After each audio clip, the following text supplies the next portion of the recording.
महाराष्ट्र के उप मुख्यमंत्री अजित पवार के विमान दुर्घटना में निधन के बाद जांचकर्ताओं ने ब्लैक बॉक्स बरामद कर लिया है। इस हादसे में पवार समेत 5 लोगों की मौत हुई थी। बारामती एयरपोर्ट पर दूसरी लैंडिंग के प्रयास के दौरान विमान दुर्घटनाग्रस्त हुआ। नागरिक उड्डयन मंत्रालय के अनुसार क्रू ने लैंडिंग क्लियरेंस का रीडबैक नहीं दिया था, जो जांच का एक महत्वपूर्ण बिंदु है। ब्लैक बॉक्स से दुर्घटना के कारणों का खुलासा होने की उम्मीद है। प्रधानमंत्री नरेंद्र मोदी ने बजट सत्र की शुरुआत में सभी सांसदों को राष्ट्रपति के अभिभाषण को गंभीरता से लेने की सलाह दी। उन्होंने कहा कि राष्ट्रपति का भाषण 140 करोड़ भारतीयों के विश्वास और आकांक्षाओं को दर्शाता है, विशेषकर युवाओं की। पीएम मोदी ने भरोसा जताया कि सांसदों ने 2026 तक की उम्मीदों और मार्गदर्शन को गंभीरता से लिया होगा। उन्होंने भारत EU व्यापार समझौते का भी उल्लेख किया। सुप्रीम कोर्ट ने यूजीसी रेगुलेशन के खिलाफ याचिकाओं पर सुनवाई की। सुनवाई के दौरान सुप्रीम कोर्ट ने यूजीसी के नए नियमों पर रोक लगा दी। कोर्ट ने कहा कि हम सिर्फ संवैधानिकता और वैधता के आधार पर इसकी जांच कर रहे हैं। मामले की अगली सुनवाई 19 मार्च को होगी। संसद का बजट सत्र शुरू हो गया है, जिसमें वित्त मंत्री निर्मला सीतारमण 1 फरवरी को बजट 2026 पेश करेंगी। इससे पहले 29 जनवरी को इकोनॉमिक सर्वे आएगा। ये लेख बजट से जुड़े 10 महत्वपूर्ण आर्थिक शब्दों जैसे महंगाई, डायरेक्ट टैक्स, इनडायरेक्ट टैक्स, राजकोषीय नीति, मौद्रिक नीति, राजस्व व्यय, GST, GDP, राजकोषीय घाटा और राजस्व घाटा को सरल भाषा में समझाता है, ताकि पाठक बजट को बेहतर ढंग से समझ सके। आर्थिक सर्वे 2025-26 के मुताबिक भारत ने गैर जीवाश्म ईंधन से 50% स्थापित बिजली क्षमता का लक्ष्य समय से पहले हासिल कर लिया है और दिसंबर 2025 तक ये आंकड़ा 51.93% तक पहुंच गया है। Solar, wind, nuclear, green hydrogen और बैटरी स्टोरेज जैसे क्षेत्रों में रिकॉर्ड सालाना बढ़ोतरी से ये उपलब्धि संभव हुई है, जिससे देश की ऊर्जा प्रणाली ज्यादा टिकाऊ और भरोसेमंद बन रही है।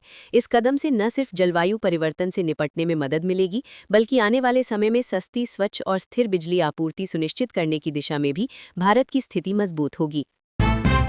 सुप्रीम कोर्ट ने यूजीसी के नए नियमों पर फिलहाल रोक लगा दी है और कहा है कि इन प्रावधानों का दुरुपयोग होने की आशंका से इनकार नहीं किया जा सकता।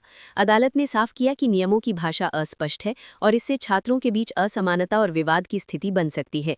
इसलिए अभी 2012 वाले पुराने नियम ही लागू रहेंगे। कोर्ट ने केंद्र सरकार और यूजीसी को नोटिस जारी कर जवाब मांगा है। साथ ही ये भी टिप्पणी की कि शिक्षा संस्थानों को जोड़ने का माध्यम होना चाहिए, न कि समाज को बांटने का कारण। पश्चिम बंगाल के उत्तर 24 परगना जिले में SIR सुनवाई के दौरान एक अलग ही स्थिति देखने को मिली, जब बशीरहाट उप सुधार गृह में बंद एक विचाराधीन आरोपी को कड़ी सुरक्षा व्यवस्था के साथ देगंगा BDO कार्यालय लाया गया। परिवार और पड़ोसियों का कहना है कि उन्हें इस मामले की पहले कोई जानकारी नहीं थी और आरोपी का दावा है कि उसे इस पूरे मामले में गलत तरीके से फंसाया गया है, जबकि पुलिस का कहना है कि मामला जांच के दायरे में है और कानूनी प्रक्रिया के तहत उसे सुनवाई के लिए लाया गया था। सुनवाई पूरी होने के बाद आरोपी को फिर से उप सुधार गृह भेज दिया गया और आगे की कार्रवाई जांच के आधार पर तय होगी। दिल्ली की साकेत कोर्ट ने 25 साल पुराने मानहानि मामले में उपराज्यपाल VK सक्सेना को दोषमुक्त करते हुए सामाजिक कार्यकर्ता मेधा पाटेकर की याचिका खारिज कर दी है। कोर्ट ने अपने फैसले में साफ कहा कि शिकायतकर्ता आरोपों को साबित करने के लिए ठोस साक्ष्य और विश्वसनीय गवाह पेश करने में असफल रहीं। वहीं लंबे समय तक सुनवाई में देरी और बार-बार अनुपस्थिति ने मामले की गंभीरता पर सवाल खड़े किए। अदालत के मुताबिक उपलब्ध रिकॉर्ड और तथ्यों के आधार पर आरोपी के खिलाफ कोई मजबूत आधार नहीं बनता, इसलिए उन्हें इस पुराने मामले में न्यायिक राहत दी गई है। बारामती में हुई विमान से जुड़ी एक दुखद घटना में कैप्टन सुमित कपूर के निधन के बाद गुरुवार को दिल्ली के पंजाबी बाग शमशान घाट में उनका अंतिम संस्कार किया गया, जहां परिवार, रिश्तेदार और परिचित भारी मन से मौजूद थे। राजौरी गार्डन निवासी कैप्टन सुमित कपूर को एक अनुभवी और जिम्मेदार पायलट के रूप में जाना जाता था, जबकि पड़ोसियों ने उन्हें बेहद मिलनसार, मददगार और अच्छे इंसान के तौर पर याद किया। बताया गया कि वो लियार जेट 450 विमान की कमान संभाल रहे थे और लैंडिंग के प्रयास के दौरान ये दुखद स्थिति सामने आई, जिसके बाद पूरे इलाके में शोक की लहर फैल गई और एविएशन सेफ्टी को लेकर भी कई सवाल खड़े हो गए।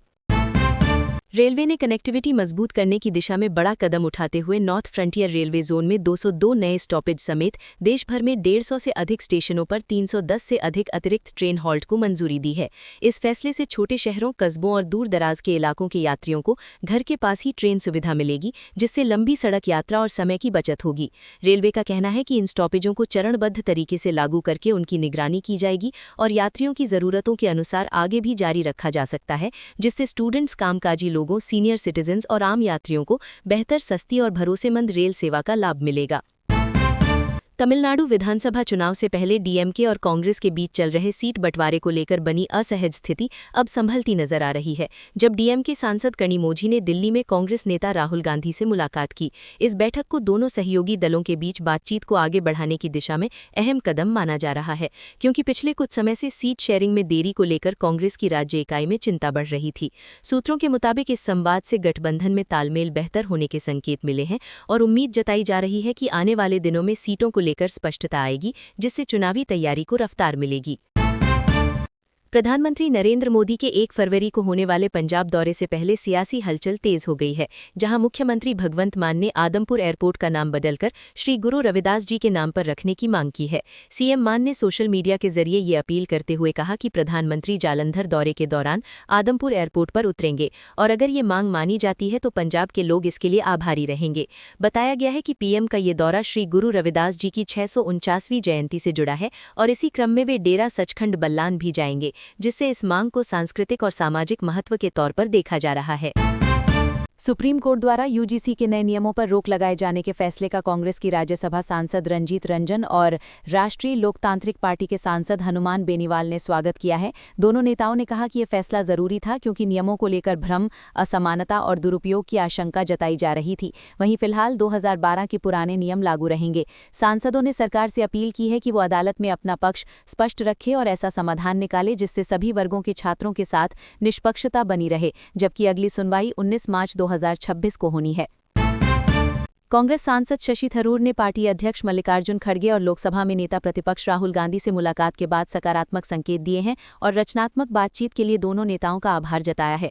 थरूर ने कहा कि चर्चा सौहार्दपूर्ण रही और पार्टी एकजुट होकर आगे बढ़ रही है, जिससे हाल के दिनों में चल रही नाराजगी और मतभेद की अटकलों पर विराम लगता दिख रहा है।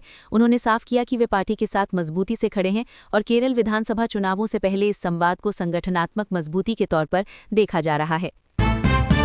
दिल्ली के विजय चौक पर आयोजित बीटिंग रिट्रीट सेरेमनी के साथ गणतंत्र दिवस के 4 दिन चले कार्यक्रमों का औपचारिक समापन हुआ, जहां तीनों सेनाओं के बैंड की पारंपरिक धुनों ने देशभक्ति का माहौल बना दिया। समारोह में नरेंद्र मोदी, राजनाथ सिंह और उपराष्ट्रपति सीपी राधाकृष्णन समेत शीर्ष सैन्य अधिकारी मौजूद रहे, जबकि नेशनल सैल्यूट और राष्ट्रगान के साथ कार्यक्रम की शुरुआत हुई। परंपरा के अनुसार ये आयोजन सेनाओं की बैरक वापसी का प्रतीक माना जाता है और हर साल 29 जनवरी की शाम को विजय चौक पर गणतंत्र दिवस उत्सव को गरिमामय विराम देता है।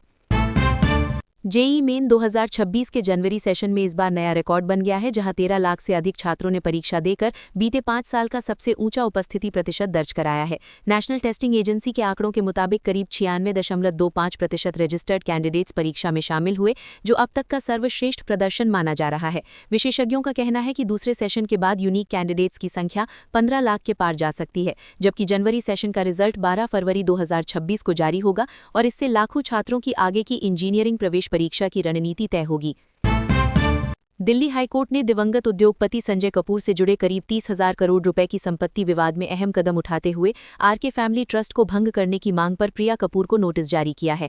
दिल्ली हाईकोर्ट में दायर याचिका में रानी कपूर ने आरोप लगाया है कि पारिवारिक ट्रस्ट का गठन उनकी जानकारी और सहमति के बिना संदिग्ध परिस्थितियों में किया गया, जबकि उनकी तबीयत उस समय ठीक नहीं थी। इसी मामले से जुड़ी एक अन्य याचिका में करिश्मा कपूर के बच्चों ने भी संजय कपूर की संपत्ति में हिस्सेदारी की मांग की है, जिस पर अदालत पहले ही सुनवाई कर चुकी है और अगली सुनवाई 23 मार्च को होने वाली है। दिल्ली की राउज एवेन्यू कोर्ट ने लैंड फॉर जॉब मामले में सुनवाई को तेज करते हुए 9 मार्च से रोजाना आधार पर साक्ष्य दर्ज करने का आदेश दिया है, जबकि लालू प्रसाद यादव समेत परिवार के सदस्यों को औपचारिक आरोप तय होने तक व्यक्तिगत पेशी से आंशिक राहत दी गई है। अदालत ने निर्देश दिया है कि तय अवधि में पेशी से पहले जांच एजेंसी को सूचना दी जाए। वहीं कुछ आरोपियों की मौजूदगी दर्ज भी हुई है। ये मामला रेलवे में नियुक्तियों से जुड़े आरोपों से संबंधित है, जिस पर अदालत ने पहले ही आरोप तय करने की प्रक्रिया पूरी कर ली है और अब नियमित सुनवाई के जरिए आगे की कार्रवाई की जाएगी। गैरकानूनी फोन टैपिंग से जुड़े मामले में एसआईटी ने बीआरएस प्रमुख और पूर्व मुख्यमंत्री के चंद्रशेखर राव को नोटिस जारी कर पूछताछ के लिए तलब किया है। एसआईटी ने उनकी उम्र को देखते हुए पुलिस स्टेशन आने की छूट देते हुए हैदराबाद शहर की सीमा में ही किसी उपयुक्त स्थान पर बयान दर्ज कराने को कहा है। जांच एजेंसी के मुताबिक मामले में सामने आए बयानों और उपलब्ध तथ्यों के आधार पर यह कदम उठाया गया है, जबकि अब तक कई पूर्व अधिकारियों और नेताओं से पूछताछ हो चुकी है, जिससे ये मामला एक अहम चरण में पहुंच गया है। असम में विधानसभा चुनाव से पहले स्पेशल रिव्यू प्रक्रिया को लेकर हालात तनावपूर्ण होते दिख रहे हैं, जहां कई नागरिक अपनी पहचान और मताधिकार को लेकर असमंजस में हैं। विपक्षी दलों ने सत्ताधारी पार्टी पर फॉर्म 7 के जरिए एक खास वर्ग को निशाना बनाने, मनमाने तरीके से नाम हटाने और अनावश्यक नोटिस भेजने के आरोप लगाए हैं, जबकि तेजपुर और नागांव जैसे इलाकों में लंबे समय से वोट देने वाले नागरिकों के नाम लिस्ट से गायब होने या उन्हें गलत स्थिति में दिखाए जाने की शिकायतें सामने आई हैं। इस पूरे मामले पर हिमंता बिस्वा शर्मा के बयान के बाद विवाद और तेज हो गया है। वहीं सामाजिक संगठनों ने मांग की है कि वोटर लिस्ट की प्रक्रिया पारदर्शी और निष्पक्ष हो, ताकि किसी भी नागरिक को बेवजह परेशानी न झेलनी पड़े। गुड गवर्नेंस, सामाजिक कल्याण और अंतर्राष्ट्रीय जिम्मेदारी के आधार पर जारी रिस्पॉन्सिबल नेशन 2026 में चौंकाने वाले नतीजे सामने आए हैं, जहां सिंगापुर को दुनिया का सबसे जिम्मेदार देश घोषित किया गया है, जबकि भारत को 16वां स्थान मिला है। रिपोर्ट के मुताबिक भारत को वैश्विक कूटनीति, गरीबी उन्मूलन और स्वच्छ ऊर्जा जैसे क्षेत्रों में अच्छे अंक मिले, लेकिन पर्यावरण, स्वास्थ्य और सामाजिक समानता से जुड़े संकेतकों ने रैंकिंग को प्रभावित किया। वहीं पारंपरिक सुपर पावर माने जाने वाले अमेरिका और चीन इस सूची में काफी पीछे रहे, जिससे ये साफ हुआ कि ज्यादा ताकत या जीडीपी होना ही किसी देश को जिम्मेदार नहीं बनाता। करीब 19 साल की लंबी बातचीत के बाद भारत और यूरोपीय यूनियन के बीच फ्री ट्रेड एग्रीमेंट फाइनल हो गया है, जिससे लगभग 1.9 अरब लोगों का एक साझा बाजार बनेगा। इस डील से टेक्सटाइल, फार्मा, ऑटोमोबाइल, स्टील और मशीनरी जैसे क्षेत्रों में भारतीय निर्यात को बढ़ावा मिलने की उम्मीद है। वहीं आयात शुल्क घटने से कई प्रोडक्ट आम लोगों को सस्ते मिल सकते हैं। हालांकि कुछ घरेलू उद्योगों पर प्रतिस्पर्धा का दबाव बढ़ सकता है, लेकिन विशेषज्ञ मानते हैं कि ये समझौता भारत को वैश्विक सप्लाई चेन में मजबूत करेगा, चीन पर निर्भरता घटाएगा और अमेरिका की टैरिफ नीतियों के असर को संतुलित करेगा।